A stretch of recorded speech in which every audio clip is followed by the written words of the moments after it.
நடிகையுடன் பிரபல சாமியார் நித்யானந்தம். அதிர்ச்சியூட்டும் வீடியோ காட்சிகள்.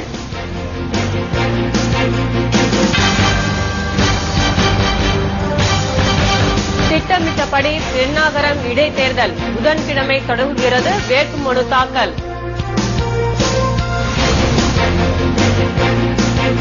19ஆம் தேதி தமிழக பட்ஜெட். புதிய சட்டமன்றத்தில் தாக்கல் செய்கிறார் அன்பழகன்.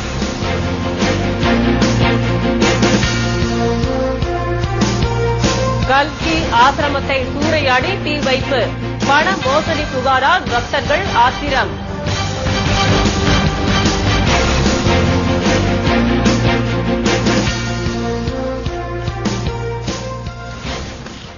வணக்கம். பிரபல சாமியார் நித்யானந்தம் திரைப்பட தமிழ் நடிகை ஒருவருடன் உள்ள வீடியோ காட்சிகள் பெரும் பரபரப்பை ஏற்படுத்துவதாக உள்ளன. வீடியோ காட்சிகள் மூலம் அந்த நடிகைக்கும் சாமியாருக்கும் நீண்ட நாட்களாக உறவு இருப்பதும் உறுதிப்படுத்தப்பட்டுள்ளது. படுக்கை அறை. இது ஆசிரமமாக இருக்கலாம் அல்லது வீடாக இருக்கலாம். இங்குதான் ஓய்வாக படுத்திருக்கிறார் சாமியார் நித்யானந்தம்.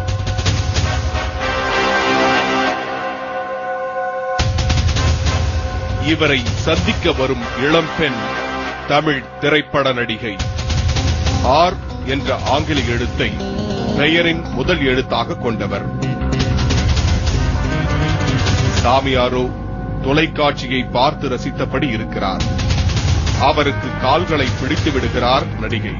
சில நிமிடங்கள் ஓடுகின்றன.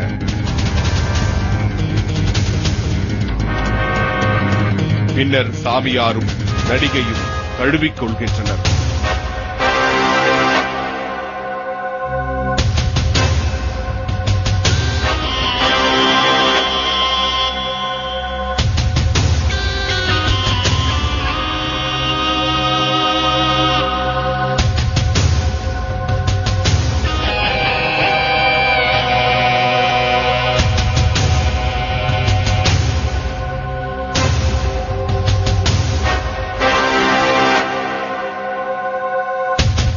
விளக்கு அணைக்கப்படுகிறது. இது முதல் நாள் காட்சி. இரண்டாவது நாள். முதல் நாளன்று புடவையில் வந்த நடிகை இன்று வருவது வெள்ளை சுடிதார் உடையில். நித்யானந்தம் அதே கோலத்தில் படுக்கையில்.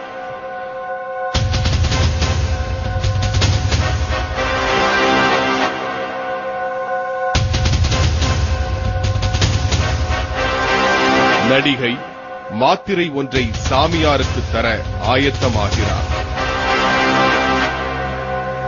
அதற்காக தண்ணீர் எடுக்கிறார்.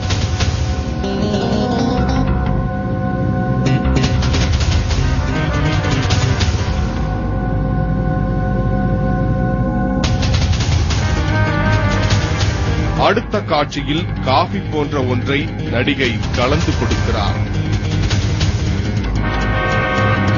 அதனை படுத்தபடியே அருந்தும் சாமியார் சில நிமிடங்களுக்கு பிறகு நடிகையிடமிருந்து மாத்திரை ஒன்றை பெற்று உதடுகளில் அடக்கிக் கொள்கிறார்.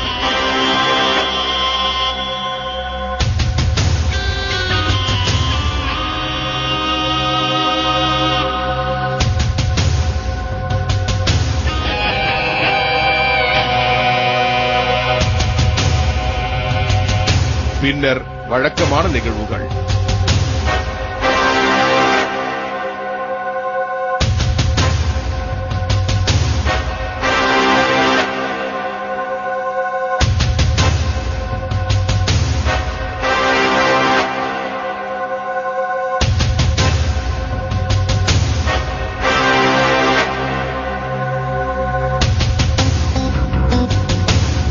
விளக்கு அணைக்கப்படுகிறது. சர்ச்சைக்குள்ளாகி இருக்கும் சாமியார் நித்யானந்தத்துக்கு பெற்றோர் வைத்த பெயர் ராஜசேகரன். திருவண்ணாமலை சொந்த ஊர்.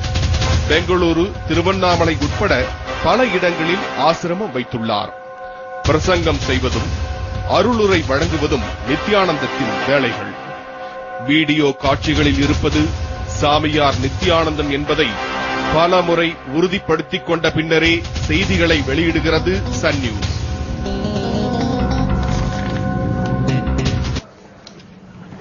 பென்னாகரம் இடைத்தேர்தலை தள்ளி வைக்க கோரி தாக்கல் செய்யப்பட்ட பொதுநல வழக்கை சென்னை உயர்நீதிமன்றம் தள்ளுபடி செய்து உத்தரவிட்டுள்ளது. மக்கள் சக்தி என்ற கட்சியைச் சேர்ந்த பிரபாகரன் என்பவர் தாக்கல் செய்த மனுவில் 12ஆம் வகுப்பு மற்றும் 10ஆம் வகுப்பு பொதுத் தேர்வுகள் நடைபெறும்